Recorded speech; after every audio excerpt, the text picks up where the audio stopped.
என்கிட்ட வந்து நிறைய வந்து இன்ஸ்டாகிராமில் டிஎம்ஸ் வந்து 2 BHK 3 BHKலாம் வந்து சின்னதாக இருக்குது. 10x10 ரூம்ஸ் தான் பிளான் பண்ணியிருக்கோம். அது வந்து நீங்கள் இன்டீரியர் பண்ணி கொடுப்பீங்களா, நீங்கள் எந்த மாதிரி டிசைன் பண்ணி கொடுப்பீங்கன்னு சொல்லிட்டு நிறைய மெசேஜஸ் வருது. நம்ம வந்து சைஸ் பொறுத்து அப்படிலாம் நம்ம இன்டீரியர்ஸ் பண்ணுறது கிடையாது. மினிமம் பட்ஜெட் வேலைன்னு ஒன்று மீட் ஆகிடுச்சுன்னா வந்து நம்ம எங்கே இருந்தாலும் வந்து இன்டீரியர்ஸ் பண்ணி கொடுத்துருவோம். அப்படி ஒரு சைட்டு தான் வந்து கோயம்புத்தூரில் ராமநாதபுரமில் பண்ணிருக்கோம். ஸோ அது உங்களுக்கு காமிச்சா வந்து ஒரு எக்ஸாம்பிளாக இருக்குன்னு சொல்லிட்டு அந்த வீடியோ. இது பாருங்கள், ஒரு க்யூட்டான ஒரு சின்ன வீடு தான். டிவி யூனிட்டு ஒரு 10 ஃபீட் இருக்கும். ரூமே மொத்தமாக வந்து ஒரு 11 அடி தான் இருக்கும். இங்கே வந்து எல் டைப் சோஃபா ப்ளேஸ் பண்ணிடுவோம். இது டிவி யூனிட்டு. கிச்சன் வந்து ஓப்பன் கிச்சன் மாதிரி பிளான் பண்ணியிருந்தோம் ஸ்டார்டிங்லேருந்தே.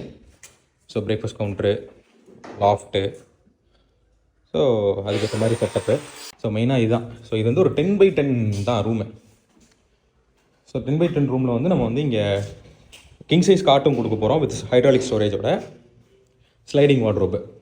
ஓகேவா? ஏன்னா ஓப்பன் டைப் போடலாம், பட் போட்டாலும் கொஞ்சம் பிரச்சனையாக இருக்குன்றனால ஸ்லைடிங் வார்ட்ரோப் கொடுத்துருக்கோம். லாஃப்ட் வந்து கம்ப்ளீட்டாக கொடுத்துருக்கோம். இதே தான் பக்கத்துலேயும். ஸோ இங்கே வந்து ஸ்லைடிங் வார்ட்ரோப் போடும்போது மிரர்லாம் வச்சா நல்லா இருக்காது அப்படின்ற மாதிரி ஒரு கண்டிஷன் இருக்கு இல்லையா? அதனால் இந்த இடத்துல புல் அவுட் பண்ணி அங்கேருந்து மறுபடியும் ஒரு டோர் திறந்து வைக்கிற மாதிரி பிளான் பண்ணியிருக்கோம்.